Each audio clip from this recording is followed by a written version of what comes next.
만왕의 왕 내 주께서 왜 고쳐당했나. 이 벌레 같은 날 위해 그 보혈을 흘렸네. 십자가 내가 처음 볼 때에 나의 맘의 큰 고통 사라져. 오늘 믿고서 내 눈 밝았네. 참 내 기쁨 영원하도다. 주 십자가 못 박힘은 속죄함 아닌가. 그 긍휼함과 그 은혜 말할 수 없도다.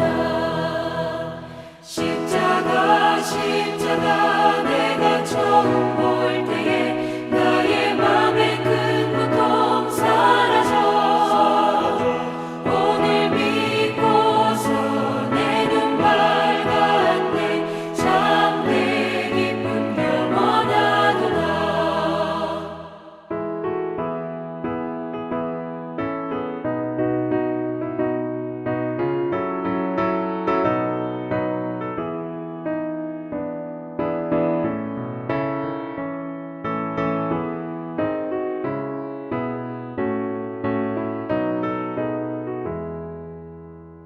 늘 울어도 그 큰 은혜 다 갚을 수 없네. 나 주님께 몸 바쳐서 주의 일 힘쓰리. 십자가 내가 처음 볼 때에 나의 맘의 큰 고통 사라져. 오늘 믿고서 내 눈 밝았네. 참 내 기쁨 영원하도다. 기도하겠습니다. 하나님, 다시금 하나님의 말씀을 듣겠습니다. 하나님, 저희들 마음속에 정말 하나님을 바라고 사모하고 청종할 수 있는 성령의 감화 감동을 허락하여 주시옵소서. 예수님의 이름으로 기도합니다. 아멘. 오늘 본문은 마태복음 5장 5절입니다. 온유한 자는 복이 있나니 그들이 땅을 기업으로 받을 것이며.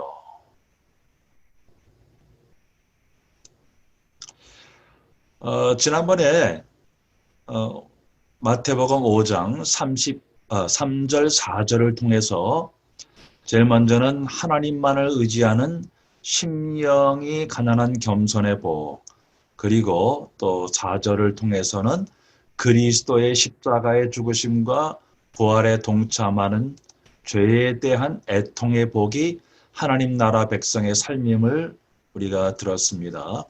오늘은 하나님 나라의 삶의 모습의 세 번째로 온유함의 복을 살펴보겠습니다.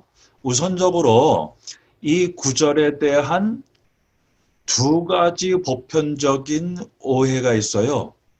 그래서 제일 먼저는 많은 기독교인들이 본문의 온유라는 단어를 부드럽고 착하다는 뜻으로 오해를 하죠.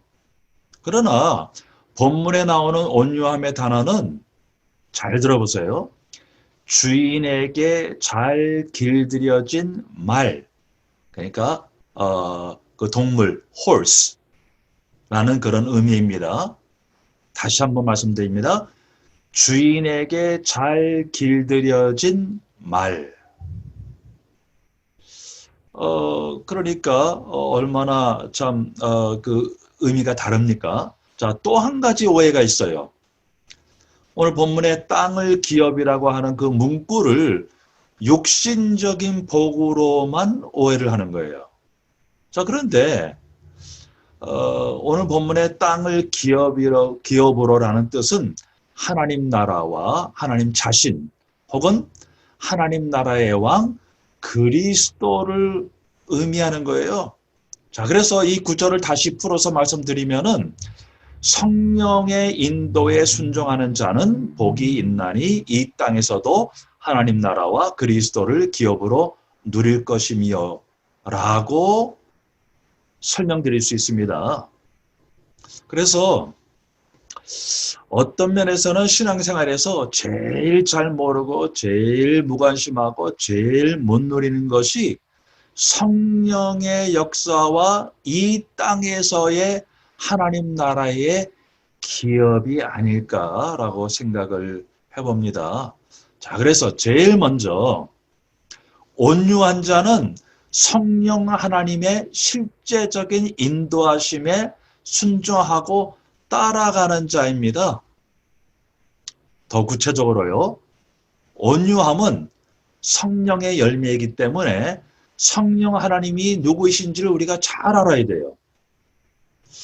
오늘은 삼위일체에 대해서 또 뭐 성령 하나님에 대해서 자세하게 설명드릴 수 있는 그런 시간이 없기 때문에 또 그런 메시지가 아니기 때문에 간단하게 말씀을 드립니다. 자, 제일 먼저 성령 하나님은 성부 하나님, 성자 하나님과 함께 삼위 하나님으로서 한 분으로서 하나님이십니다. 그 세 위격의 하나님은 또 한 분이시라고 하는 것을 우리가 잘 알고 있죠. 자, 그 다음에 성령 하나님은 성부 하나님, 성자 하나님과 같이 지정의의 인격을 가지신 분이에요. 그런데 자칫 잘못하면 우리는 성령 하나님을 비인격체로 오해하거나 개념적으로만 생각하기가 쉽죠.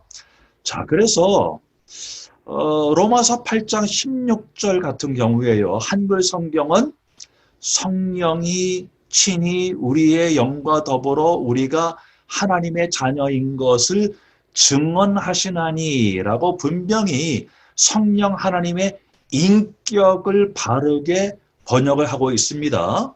그리고 또 영어 성경의 대부분의 번역이 또 인격체로 그렇게 번역을 해요. 자, 그런데 유독 킹 제임스 버전, 한글로 흠정역이라고 하죠. 거기에는 이 로마서 8장 16절의 그 성령 하나님을 영어로 The Spirit itself, 그러니까 한글로 얘기하면 성령 그것이, 그러니까 그분이 아니라 성령 그것이라고 비인격체로 번역을 했어요. 아주 심각한 오류죠. 자, 그래서 우리가 성령 하나님께 대한 호칭을 달 때는 항상 인칭 대명사를 사용을 해야 됩니다. 자, 그 다음에 세 번째로 성령 하나님에 대해서 간단하게 생각할 것은 성령 하나님의 사역입니다.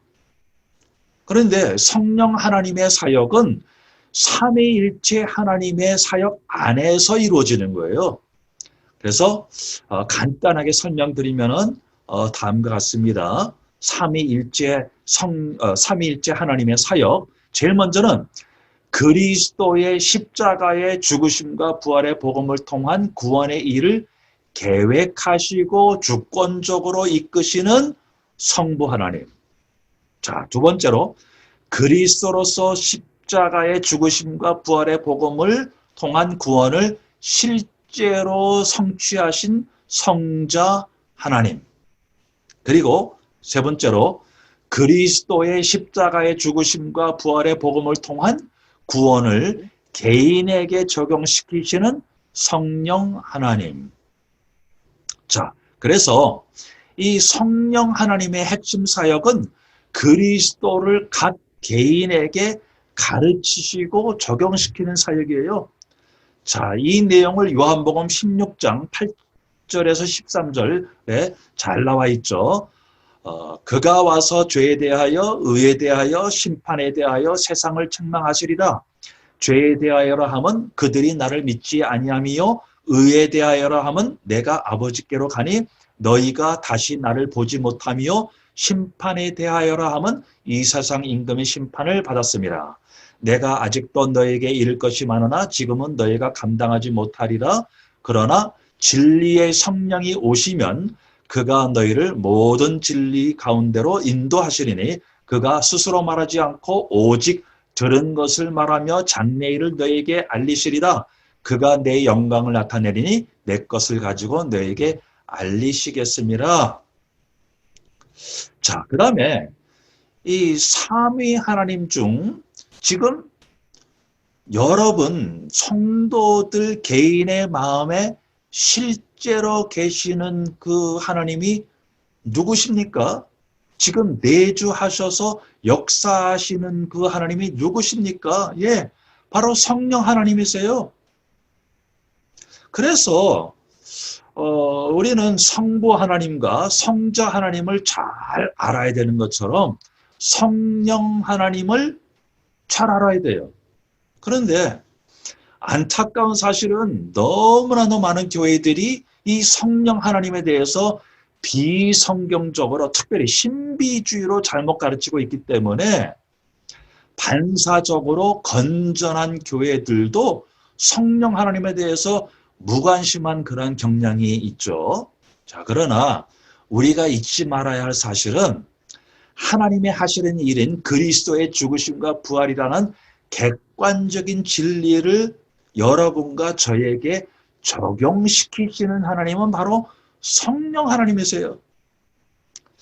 자, 그래서 다시 말씀드리지만은 우리는 이제 성령 하나님에 대해서 정확하게 알고 실제적으로 성령 하나님의 인도하심에 민감하고 궁극적으로는 순종하면서 따라가는 만큼 삼위 하나님의 일, 곧 그리스도의 죽으심과 부활을 실제적으로 누릴 수 있는 거예요. 더 충만하게.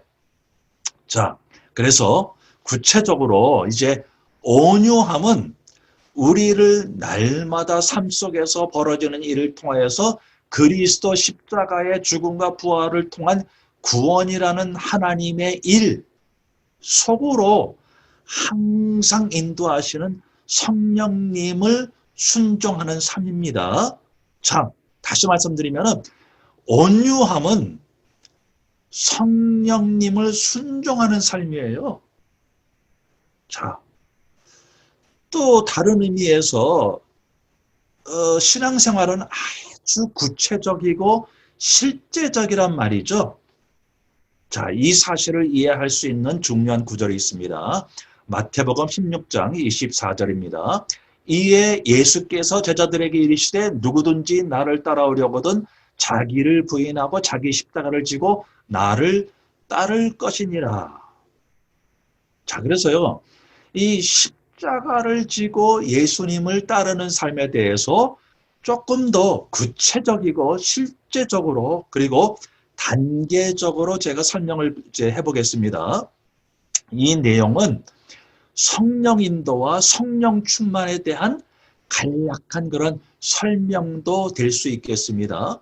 성령 인도, 성령 충만 얼마나 깊고 또 오묘하고 또 우리가 참 많이 또 듣고 또 깨닫고 공부해야 할 그런 내용입니까? 또 체험하고 누리고. 자, 그런데 그것을 제가 간략하게 설명을 드리겠습니다. 그리고 요 포인트가 많기 때문에 여러분들에게 이제 보여지는 그 녹취록, 그거를 여러분들이 한 단계 한 단계, 한 조목 한 조목 따라오시면서 보는 게 좋겠습니다. 자, 제일 먼저 예수를 믿는다는 것은 예수님을 나의 구세주로만 믿는 것이 아니라 나의 주인으로 순종하며 따라가는 삶이죠. 자, 그렇다면 두 번째로 주인 되신 예수님에게 순종하는 삶은 지금 내 안에 실제로 내주하시는 성령 하나님의 인도에 대한 순종이에요.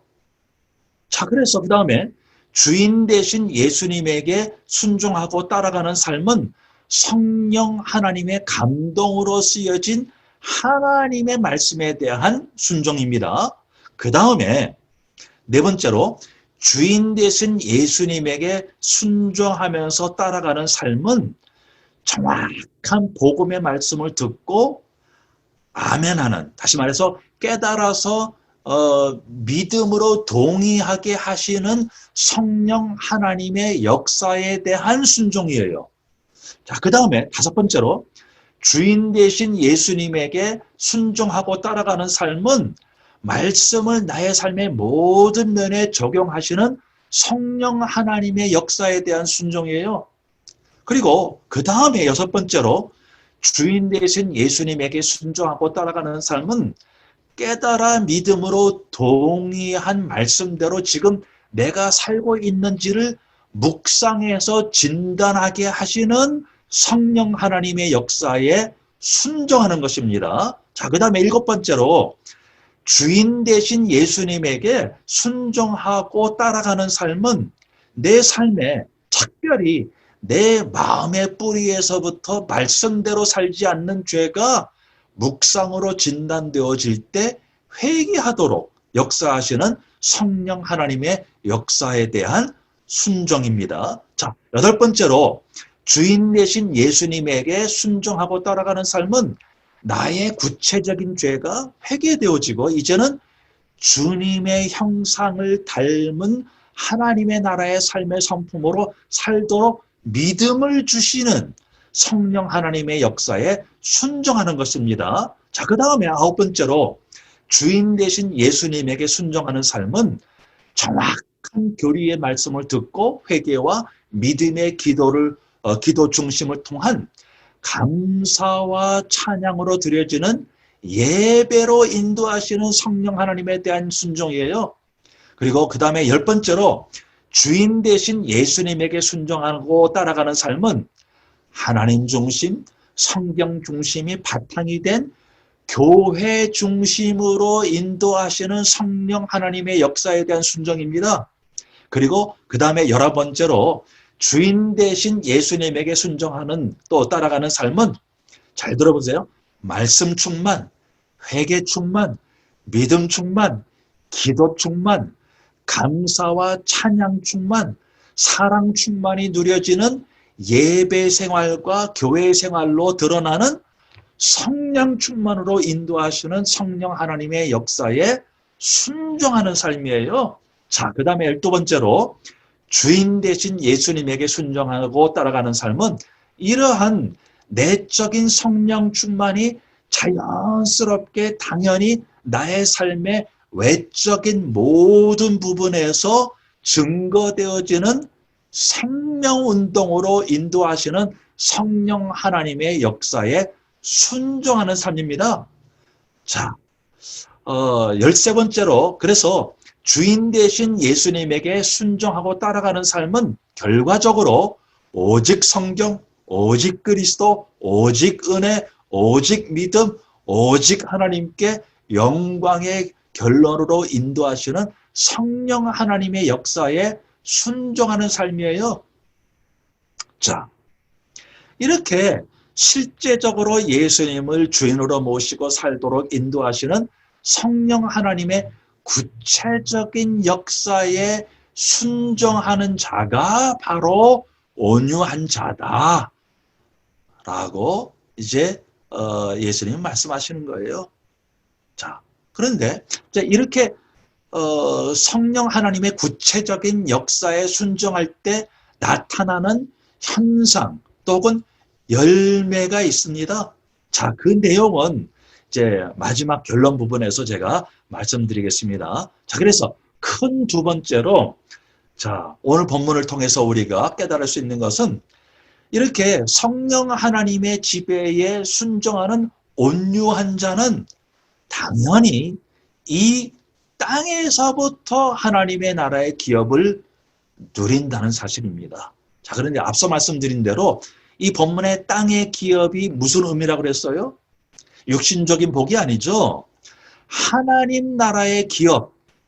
자, 제일 먼저 다름 아닌 하나님 자신입니다. 자, 그래서 이 땅의 기업, 온유한 자가 다시 말해서 성령 하나님께 순종하는 그 온유한 자의 복은 땅의 기업인데 그 땅의 기업은 다름 아닌 하나님 자신이라는 거죠. 자, 그래서 여러분들이 참 좋아하는 구절이 있어요. 예레미야에 가서 3장 22절에서 24절입니다. 잘 들어보세요. 여호와의 인자와 긍휼이 무궁하심으로 우리가 진멸되지 아니함이니이다. 이것들이 아침마다 새로우니 주의 성실하심이 크시도소이다. 자, 그런데 중요한 구절이 24절이에요. 내 심령에 이르기를 여호와는 나의 기업이시니 여호와는 나의 기업이시니 그러므로 내가 그를 바라리이다.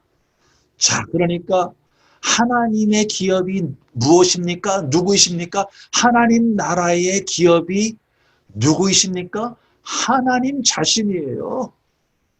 자, 그래서요, 여러분과 제가 아침에 의식이 깨어나는 순간서부터 마음으로 간절히 바라고 묵상해야 할 것이 바로 하나님이 나의 하나님이시고 나는 그의 백성이라고 하는 그 언약 관계, 이 사실이에요. 참 부끄럽게도 제가 얼마 전에 오래간만에 악몽을 꿨어요. 근데 잠에서 이렇게 깨어나면서부터 그 악몽에서 이제 깨어나면서부터 이게 꿈이었구나. 그러니까 얼마나 참 다행스러운지요. 참 다행이다. 이게 사실이 아니라 꿈이었었구나. 그냥 악몽이었었구나. 그런데 그 다음에 곧바로 이렇게 깨닫게 된 그런 사실이 있었어요. 그러니까 아침에 일어날 때마다 하나님이 계시다고 하는 사실이 얼마나 다행이라고 하는 그것을 제가 망각을 했던 거예요. 이야, 아침마다 일어나고 사실은 뭐 아침에 일어나기 전에 24시간 하나님이 살아 계시죠. 네? 근데 그게 얼마나 다행인지 모르겠어요. 자, 그런데 한 단계 더 나가서 그 하나님이 나의 하나님이시라고요. 이 사실이 얼마나 참 감사한지요. 자, 그래서요, 여러분, 어떤 사실보다 더 중요한 사실이 있어요. 제일 중요한 사실, 제일 중요한 진리, 제일 중요한 대전제, 하나님이 계시다. 이것보다 더 중요한 사실이 없어요. 이것보다 더 축복된 사실이 없죠. 자, 그런데 다시 말씀드리지만 아니 그 하나님이 나의 하나님이고 나의 하나님이 내가 그 하나님의 백성이라고 하는 그 이 언약 이 언약이 바로 여러분과 저의 최고의 복이에요. 하나님 나라의 최고의 기업이에요. 그러니까 하나님 자신이 기업이란 얘기예요. 그 땅, 이게 최고의 소망이고 최고의 평안이죠. 자, 그렇다면 여러분, 어떤 문제도 이제는 문제로 성립이 될 수 없다는 겁니다. 왜요? 그 하나님이 여러분과 저의 하나님인데요. 그 하나님이 여러분과 저의 아버지인데요. 여러분과 제가 그 하나님의 백성인데요. 자, 그런데 이 언약 관계의 그 사실을 우리가 믿는다고 해가지고 현실의 문제가 바로 해결되는 게 아니죠. 오히려 그 현실의 이슈가 더 이상 여러분과 저에게는 문제로 다가오지 않는다는 얘기입니다. 네? 오히려 그 문제, 그 이슈가, 그 현실의 이슈가 그 언약을 누릴 그러한 이슈요, 기회인 것 뿐이죠. 자, 그렇다면요, 여러분과 저에게, 언약 백성된 여러분과 저에게, 하나님의 백성된 여러분과 저에게, 하나님의 자녀된 여러분과 저에게 문제될 수 있는 오직 한 가지가 있어요. 그게 뭡니까?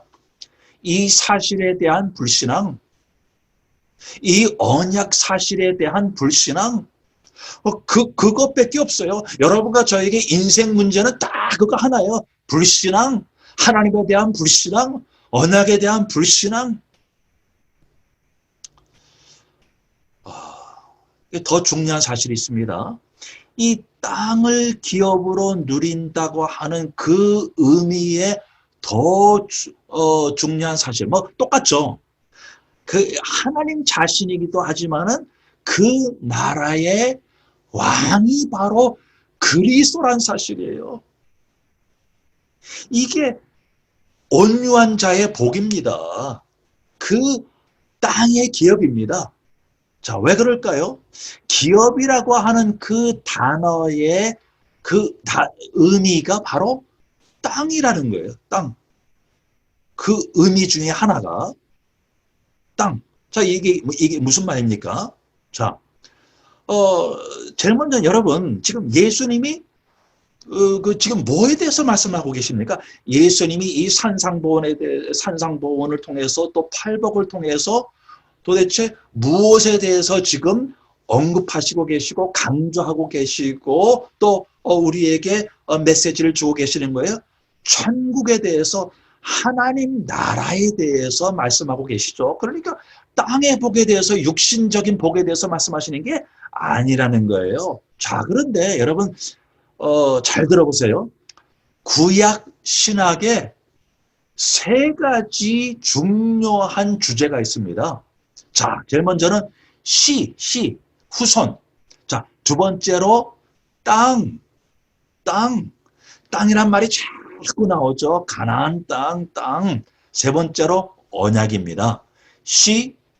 땅, 언약. 자, 그런데 이 세 가지 주제는 모두가 예수 그리스도를 상징하는 거예요. 여러분 잘 알고 계시죠? 자, 그러니까 온유한 자, 다시 말해서 성령의 인도에 순종하는 자의 그 복으로서의 땅의 기업은 그리스도를 더욱더 누리게 된다는 거예요. 우리가 예수님을 따라가면서 성령 하나님의 그 인도에 순종하게 될 때 그리스도를 더욱더 사실적으로 누리게 된다는 얘기죠. 자, 더 구체적으로 하나님의 일, 삼위 하나님의 일인 그리스도의 죽음과 부활의 복음을 통한 구원의 일,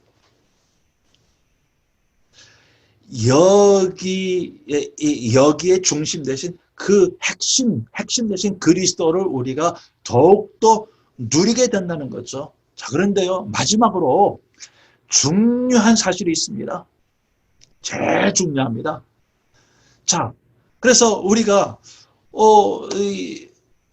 성령 하나님의 인도를 순종하는 그 온유한 자의 복을 어떻게 더 누릴 수 있느냐?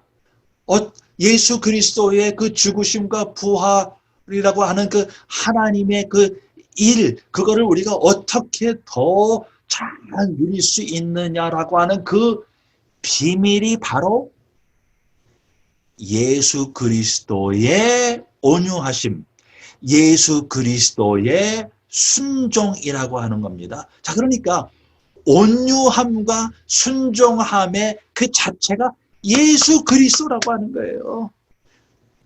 예수 그리스도의 온유하심과 예수 그리스도의 순종하심이 바로 그 오리지널 온유하심과 순종이라고 하는 거죠. 그러니까 예수님이 어떻게 온유하신가, 예수님이 어떻게 순종하셨는가를 배움으로 말미암아 여러분과 제가 그 온유함을, 그 순종함을 배울 수 있다, 그 얘기예요. 자, 이 사실에 대해서 예수님 자신이 직접 언급하신 본문이 마태복음 11장 28절 30절입니다. 잘 들어보세요. 수고하고 무거운 짐진 자들아 다 내게로 오라. 내가 너희를 쉬게 하리라. 나는 마음이 온유하고 겸손하니 나의 멍에를 메고 내게 배우라. 그리하면 너희 마음이 쉼을 얻으리니 이는 내 멍에는 쉽고 내 짐은 가벼움이라 하시니라. 자, 우선은요, 이 본문의 배경은 율법을 행함으로 의롭다함을 얻는다는 헛된 수고함으로 생기는 종교의 무거운 짐을 지고 사는 유대인들을 예수님께서 책망하시는 거예요. 자, 그러나 예수를 믿는 믿음으로 의롭다함을 얻은 여러분과 저에게 주시는 메시지이기도 합니다. 자, 왜 그럴까요? 자, 여러분과 제가 믿음으로 구원을 받아서 의롭다함을 얻었고 하나님 나라가 실제적으로 임했는데도 불구하고 솔직히 저부터 시작해서 참 그 하나님 나라의 기업과 그 그리스도 하나님 나라를 많이 못 누리는 그 이유, 그래서 인생이 참 이렇게 수고하고 무거운 이유, 그만큼 그 이유가 바로 이 예수 그리스도의 그 온유하심과 순종하심을 많이 못 누리기 때문에 그렇다는 거예요. 자, 그런데 여러분, 예수님의 온유하심과 순종하심의 내용이 무엇이었습니까? 뭐에 대해서 그렇게 온유하셨습니까? 다시 말해서 뭐에 대해서 예수님이 순종하셨습니까? 바로 하나님 아버지의 일, 다시 말씀드릴게요.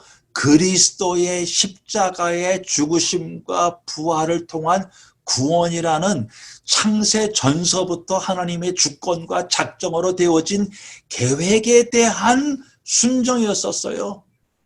자, 예수님이 인간이셨기 때문에 또 이게 참 무거운 멍에였지만은 오히려 하나님이셨기 때문에 그 멍에는 도저히 우리 인간의 그 머리로는 말로는 이 계산도 표현도 될 수 없는 그러한 무거운 멍에였죠.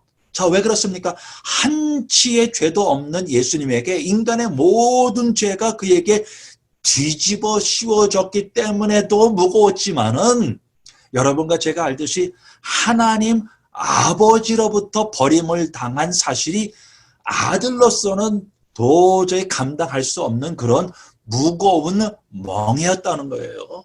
자, 이 사실을 구약 10편 22편 1절 21절에 잘 표현하고 있습니다. 제가 길지만 읽어드리겠습니다. 내 하나님이여 내 하나님이여 어찌 나를 버리셨나이까 어찌 나를 멀리하여 돕지 아니하시오며 내 신음소리를 듣지 아니하시나이까 내 하나님이여 내가 낮에도 불을 듣고 밤에도 잠잠하지 아니하오나 응답하지 아니하시나이다. 이스라엘의 찬송 중에 계시는 주여 주는 거룩하시나이다. 우리 조상들이 주께 의뢰하고 의뢰하였으므로 그들을 건지셨나이다. 그들이 주께 부르짖어 구원을 얻고 주께 의뢰하여 수치를 당하지 아니하나이다. 나는 벌레요 사람이 아니라 사람의 비방거리여 백성의 조롱거리니이다. 나를 보는 자는 다 나를 비웃으며 입술을 비축거리고 머리를 흔들며 말하되 그가 여호와께 의탁하니 구원하실걸 그를 기뻐하시니 건지실걸 하나이다. 오직 주께서 나를 모태에서 나오게 하시고 내 어머니의 젖을 먹을 때 의지하게 하셨나이다. 내가 날 때부터 주께 맡긴 바 되었고 모태에서 나올 때부터 주는 나의 하나님이 되셨나이다. 나를 멀리하지 마옵소서. 환난이 가까우나 도울 자 없나이다. 많은 황소가 나를 에워싸며 바산의 힘센 소들이 나를 둘러쌌으며 내게 그 입을 벌림이 찢으며 부르짖는 사자 같으니이다. 나는 물같이 쏟아졌으며 내 모든 뼈는 어그러졌으며 내 마음은 밀랍 같아서 내 속에서 녹았으며 내 힘이 말라 질그릇 조각 같고 내 혀가 입천장에 붙었나이다. 주께서 또 나를 죽음의 진토 속에 두셨나이다. 개들이 나를 에워쌌으며 악한 무리가 나를 둘러 내 수족을 찔렀나이다. 내가 모든 뼈를 셀 수 있나이다. 그들이 나를 주목하여 보고 내 겉옷을 나누며 속옷을 제비 뽑나이다. 여호와여 멀리하지 마옵소서. 나의 힘이시여 속히 나를 도우소서. 내 생명을 칼에서 건지시며 내 유일한 것을 개의 세력에서 구하소서. 나를 사자의 입에서 구하소서. 주께서 내게 응답하시고 들소의 뿔에서 구원하셨나이다. 여러분, 하나님이신 예수님이 그 아버지로부터 버림을 당할 수밖에 없는 이 무거운 멍에, 이 무거운 고통에도 불구하고 아들, 이 성자 하나님은 하나님 아버지에 대한 또 우리를 향하신 그 사랑이 하나님 아버지의 뜻에 겸손함과 온유함으로 순종할 수밖에 없었던 그런 희생이 되신 것이죠. 자, 우리의 죄는 어느 정도 참 그 끔찍하고 무거운 죄입니까? 죄 없으신 예수님을 이러한 무거운 멍에로 몰아갈 수밖에 없는, 그리고 절대로 하나님에게 의롭다함을 얻을 수 없는 구제불능한 죄죠. 그러나 오직 예수님께서 율법을 완전하게 순종하신 적극적 순종을 통한 의로우심이, 또 그리고 어미소의 등에 올려진 멍에처럼 무거운 십자가에서 이루신 대속의 소극적인 순종이 오직 은혜로 주어지는 믿음으로 말미암아 우리에게 전가되어졌어요. 완전하게 의롭다 칭함을 받는 의인이 되어진 거죠. 자, 그래서 어미소의 옆에서 뒤에서 그저 따라가기만 하면 되는 송아지처럼 우리에게는 그 복음으로 인한 구원은 너무너무 쉽고 가벼운 멍에가 된 것이죠. 자, 그러나 우리에게 온 그 은혜, 이 사랑이 이게 가벼운 겁니까? 이런 모든 그것을 생각할 때 이게 결코 가벼운 게 아니죠. 결코 가볍게 누려질 수 있는 게 아니죠. 그래서 사도 바울은 이렇게 고백을 합니다. 에베소서 2장 1절에서 9절. 그는 허물과 죄로 죽었던 너희를 살리셨도다. 그때 너희는 그 가운데서 행하여 이 세상 풍조를 따르고 공중의 권세 잡은 자를 따랐으니 곧 지금 불순종의 아들들 가운데서 역사하는 영이라. 전에는 우리도 다 그 가운데서 우리 육체의 욕심을 따라 지내며 육체와 마음에 원하는 것을 하여 다른 이들과 같이 본질상 진노의 자녀이었더니 긍휼이 풍성하신 하나님의 우리를 사랑하신 그 큰 사랑을 인하여 허물로 죽은 우리를 그리스도와 함께 살리셨고 너희는 은혜로 구원을 받은 것이라. 또 함께 일으키사 그리스도 예수 안에서 함께 하늘에 앉히시니 이는 그리스도 예수 안에서 우리에게 자비하심으로써 그 은혜의 지극히 풍성함을 오는 여러 세대에 나타내려 하심이라. 너희는 그 은혜에 의하여 믿음으로 말미암아 구원을 받았으니 이것은 너희에게서 난 것이 아니요 하나님의 선물이라. 행위에서 난 것이 아니니 이는 누구든지 자랑하지 못하게 함이라. 여러분,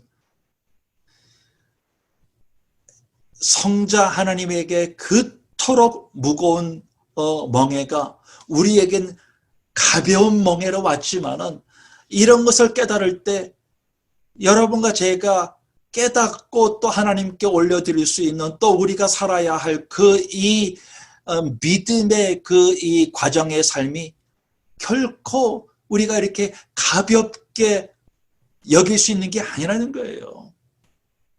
자, 그래서 이런 은혜를 입은 여러분과 저의 남은 삶의 자세에 대해서 어떻게 살아야 되는지를, 그 경외와 그 경배를 사도 요한은 이렇게 묘사를 하고 있어요. 여러분 잘 알고 계시죠? 요한계시록 5장입니다. 6절에서 14절. 내가 또 보니 보좌와 내성물과 장로들 사이에 한 어린 양이 서 있는데 일찍이 죽임을 당한 것 같더라. 그에게 7뿔과 7눈이 있으니 이 눈들은 온 땅에 보내심을 받은 하나님의 7영이더라. 그 어린 양이 나와서 보좌에 앉으신 이의 오른손에서 두루마리를 취하시니라. 그 두루마리를 취하시며 네 생물과 24장로들이 그 어린 양 앞에 엎드려 각각 검은고와 향에 가득한 금대접을 가졌으니 이 향은 성도들의 기도들이라. 그들이 새 노래를 불러 이르되 두루마리를 가지시고 그 인봉을 떼기에 합당하시도다. 일찍이 죽임을 당하사 각 족속과 방언과 백성과 나라 가운데서 사람들을 피로 사서 하나님께 드리시고 그들로 우리 하나님 앞에서 나라와 제사장들을 삼으셨으니 그들이 땅에서 왕노릇 하리라. 내가 또 보고 들음에 보좌와 생물들과 장로들을 둘러선 많은 천사의 음성이 있으니 그 수가 만만이여 천천이라. 큰 음성으로 이르되 죽임을 당하신 어린 양은 능력과 부와 지혜와 힘과 존귀와 영광과 찬송을 받으시기에 합당하도다 하더라.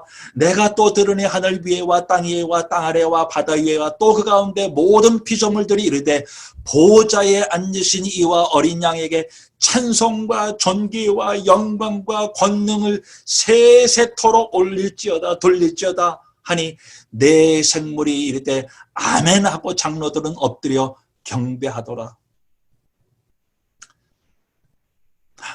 결론적으로 예수님의 온유하심 곧 십자가에서 죽으시고 부활하심의 하나님의 뜻에 순종하심을 우리는 어떻게 구체적으로 누립니까? 다시 말해서 성령 하나님의 인도에 순종할 때 어떠한 현상과 어떠한 열매를 보게 될까요? 잘 들어보세요. 이제는요, 순간순간 날마다의 삶에서 환경에서 벌어지는 일 속에서 역사하시는 성령 하나님의 인도에 순종하게 되는 거예요. 생각과 느낌과 말과 계획과 일과 만남과 관계와 갈등과 문제와 위기 속에서 역사하시는 성령 하나님의 인도에 순종하게 되는 거예요. 자, 그리고 주님과의 동행 안에서 우리의 순종이 이제 실제화되기 시작합니다. 어떻게요? 주님과의 동행을 실제적으로 체험하는 기도가, 깊은 기도가, 또 지속적인 기도가, 또 대화 기도가, 또 하나님께 찬양으로 올려드리는 기도가 체험되어지기 시작하는 거예요. 막연한 기도가 아니라 말씀을 깊게 실제적으로 묵상하면서 사실적으로 개인적으로 1대1로 하루를 살면서 지속적으로 주님과의 대화로 연결되어지는 지속적인 기도가 이제 계속 체험되어지고 누려지게 되는 거죠. 자, 이렇게 성령 하나님의 인도에 대한 순종이 실제적으로 체험되어지고 누려지게 되면은 어떻게 됩니까? 조금씩 내가 육신에 순종하는가? 육체의 소욕에 순종하는가? 아니면은 성령 하나님에게 순종하는가가 이제 분별이 되기 시작해요. 보이기 시작해요. 조금씩 더. 자, 갈라디아서 5장이 이제 그 내용이 아주 실감나기 시작합니다. 자, 그러면서 잘 들어보세요.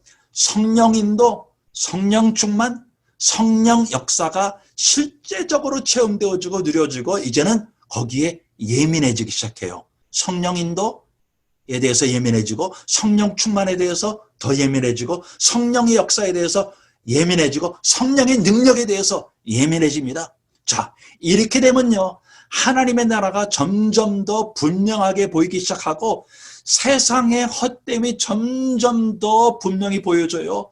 자, 이 세상은 그저 지나가는 거구나. 이건 중요한 게 아니구나. 그런데 이 하나님 나라가 중요한 거구나. 이게 사실이구나. 이게 진리구나. 이게 진짜구나. 요한 1서 2장 15절 17절이 실제로 경험된다는 얘기죠. 그래서 그 크로스비의 찬양처럼 주 안에 기쁨 누림으로 마음의 풍랑이 잔잔하니 세상과 나는 간 곳 없고 구속한 주만 보이도다. 이 찬양이 실감이 나는 거예요. 자, 이렇게 되면요, 점점 더 여러분과 저는 덜 염려합니다. 그리고 점점 더 하나님으로 우리가 충만해집니다. 그래서 성령 하나님에 대한 순종의 퍼센테이지가 점점 더 많아지고 성령 충만의 퍼센테이지가 점점 더 깊어지면서 갈라디아서 5장의 성령의 열매가 조금씩 나의 인품 속에서 맺어지기 시작해요.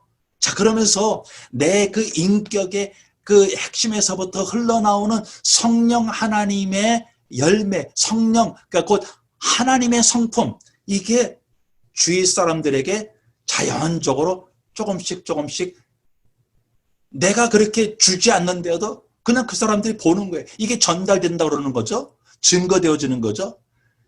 이것이 사도행전 1장 8절의 뜻이요, 적용이요, 여러분과 제가 체험하고 누려야 할 성령 하나님의 능력입니다.